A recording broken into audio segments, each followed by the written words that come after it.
Hi, today we are going to read chapters 25 and 26 of Front Desk by Kelly Yang.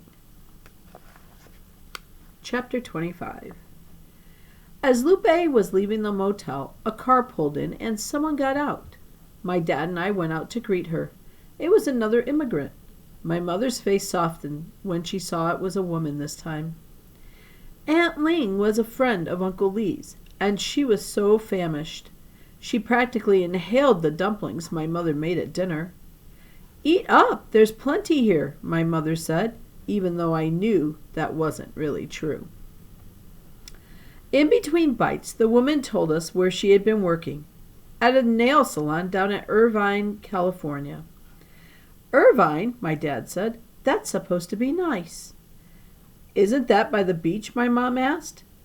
"Well, I never got to see it," Aunt Ling said. "I spent the entire time hunched over, kneeling on the floor." She told us how she would hold the hands of wealthy American women as they complained right in front of her about their Chinese maids, and how they were probably taking things because don't they all steal? "It was like I wasn't even there. They didn't even see me," she said. "I was just a nail clipper to them." My mother reached for Aunt Ling's hand. "Well, we see you," she said. My mother and I led Aunt Ling over to her room, to room 1, our best room. Aunt Ling was so touched by our hospitality the next day, she insisted on doing my mother's nails. "Oh, that's very nice of you, but it's not necessary," my mother said bashfully, tucking her hands under her armpit to hide them from Aunt Ling. "Let me see," she insisted. "Don't be shy." "Yeah, Mom, come on, let's see," I said. Reluctantly, my mom put her hands out in front. We gasped. My mother's once shiny, smooth fingernails were now dry, yellow, and rough. The cleaning supplies she used every day to clean the rooms must have somehow seeped through her gloves and into her nails. Her nails were practically melting off her hands.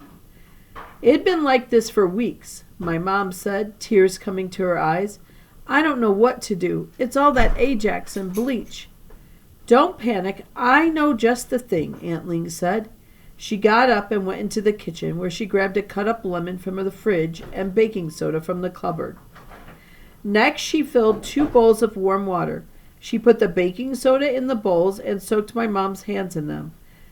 After half an hour, she lifted each hand up and scrubbed the nails with the lemon. I watched as she worked, scrubbing and drying, polishing and cleaning. When she was finally done, the nails looked transformed. She was able to get rid of most of the roughness, and what she couldn't get off, she covered up with a coat of glossy red nail polish. My mom was beaming. "Quick, take a picture," my mom said. I smiled and kneeled down before her and Aunt Ling. I pretended it clicked with my fingers as my mother held her beautifully manicured hands out to the camera. "Eggplant," I said. As we waited for my mother's nail polish to dry, I asked Aunt Ling where she was heading to next. "Sacramento," she announced. "There are some new nail salons opening up there." "You're going to Sacramento?" I asked. One of the addresses from that ledger was in Sacramento.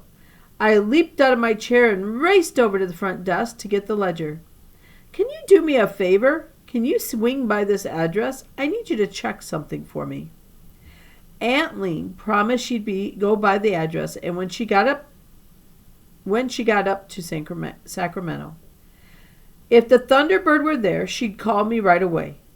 Before she left, she asked my mom whether she could tell any of her friends about the Cala Vista.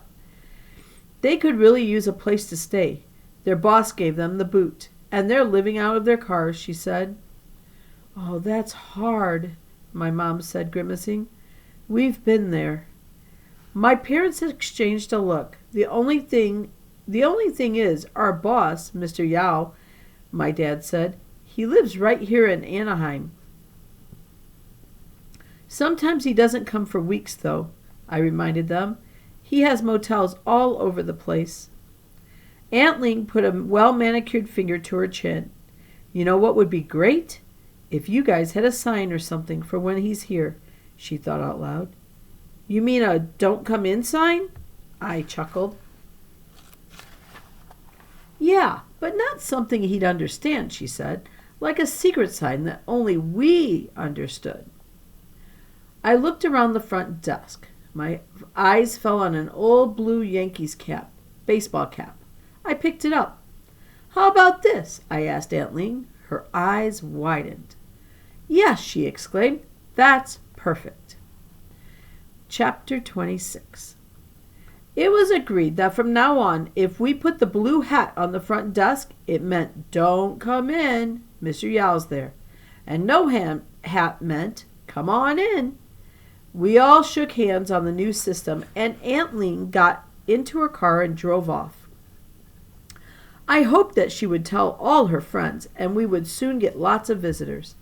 Visitors who were heading in the direction of the 4 remaining addresses.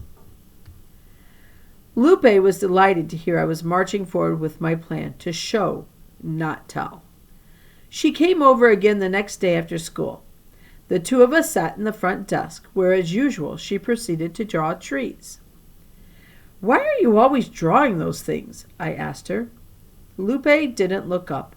Her eyes were completely focused on the page. Today she was drawing... Oops, I lost my place. Today she was drawing a massive oak with tiny little lines in the trunk. I like trees, she said, shading in the bark. She didn't just like trees. She was obsessed with drawing them and was really good at it too. There was so much detail in her creations, hundreds of twigs and branches and leaves, which she would labor over for hours. She pulled out a blank piece of paper from the fax machine. Here, I'll teach you, she said. I looked at her wary. I wasn't exactly what you call artistic. My idea of a good portrait was a smiley face with sunglasses. You want to start off with the trunk, she said, pointing to my paper. I did as I was told and drew 2 thick lines for my trunk. Not so straight, she said. She took her pencil and started making little vertical lines, lumps and curves in my trunk. No tree is perfect, remember that, she said. That's what gives it character. I smiled at Lupe and how grown up she sounded. It was one of the things I liked the most about her. She showed me how to add branches to my trunk. According to her, the easiest way to draw branches and twigs was to make lots and lots of little ones. Of little V's, It was hard work making all those little V's, and I got a little impatient. So I started shading in my tree, eager to get on with it. Don't rush, Lupe said, frowning at my shading and pointing to the tiny little twigs on her own tree. See, it's all in the detail. We worked side by side for an hour, neither of us saying anything except occasionally to borrow the eraser. So deep were we into our drawings that we nearly jumped when Hank came in and knocked on the front door. I buzzed him in. Hey, can I have Mr. Yao's number? Hank asked. What for? I asked him. Didn't you say he had all those other motels? Maybe he needs a handyman, Hank said. You want to ask Mr. Yao for a job? I asked. I glanced at Lupe. But what? Hank asked. He leaned into me. Come on, Mia. I'm desperate. I wanted to tell him it didn't matter how desperate he was. Mr. Yao was not going to go for it. Not after all the horrible things he said that night when the car got stolen. But then I looked into Hank's eyes. He was the one who first warned me about Mr. Yao. There's no way he would be asking me if he had any other options. So I dialed the number and handed him the phone. It's ringing, I told him. As Hank picked up the phone and started talking to Mr. Yao, Lupe and I hopped off our stools and went into my room. Gently, I picked up the extension. Hi, Mr. Yao. It's Hank Caleb calling from the Cala Vista, Hank said. What do you want? Mr. Yao asked, barely hiding the irritation in his voice. I just want to call to see if you might need a handyman at one of your motels, Hank said.